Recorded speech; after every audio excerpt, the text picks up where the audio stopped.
பத்திரிகையாளர்களுக்கு என்னுடைய நல்வாழ்த்துக்களை வணக்கத்தையும் நான் தெரிவித்துக் கொள்கிறேன். இன்று நடைபெற்ற நம்பிக்கை வாக்கெடுப்பிலேயே இந்திய முஸ்லிம் லீக்கினுடைய உறுப்பினராக இருக்கக்கூடிய நாங்கள் இருவரும் அரசினை ஆதரித்து எங்களுடைய வாக்கினை பதிவு செய்திருக்கிறோம்.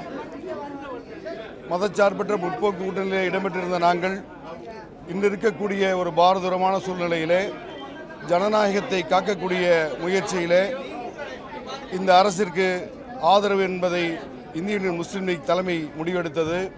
அந்த வகையிலே எங்களுடைய ஆதரவை இன்று வழங்கி இந்த ஆட்சி வெற்றி பெற்றிருக்கிறது. நடைபெறக்கூடிய ஆட்சி மிக சிறந்ததொரு ஆட்சியாக திகழ வேண்டும் என்ற வாழ்த்துக்களையும் முதலமைச்சர் அவர்களை சந்தித்து நாங்கள் தெரிவித்திருக்கிறோம். சட்டமன்றத்திலே வாழ்த்தி உரையாற்றும் போது இந்திய நாட்டினுடைய தேசிய ஒருமைப்பாடு, சமய நல்லிணக்கம், சமூக நீதி, மாநில சுயாட்சி, மாநிலத்தினுடைய வளர்ச்சி, சிறுபான்மையினர் பாதுகாப்பு போன்ற தத்துவங்களிலே உறுதியான நிலைப்பாட்டுடன் இந்த ஆட்சி செயல்பட வேண்டும் என்ற கோரிக்கையை நாங்கள் வைத்திருக்கிறோம்.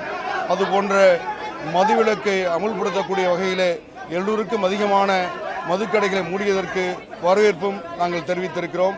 அந்த வகையிலே முதல் முறையாக சட்டமன்ற நிகழ்வுகள் நேரடியாக இன்று ஒளிபரப்பப்பட்டிருக்கிறது.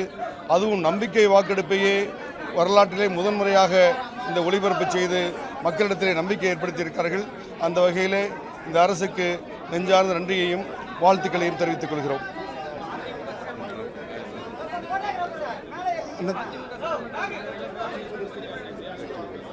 அது அவங்களோட அதிமுகவோட உட்கட்சி பிரச்சனை. அது குறித்து நம்ம கருத்து சொல்றதுக்கு ஒன்றும் இல்லை. அது எந்த அளவுக்கு போகும், என்ன அளவுக்கு பிரச்சனைங்க நம்ம அதை பற்றி கருத்து சொல்றதுக்கு இல்லை.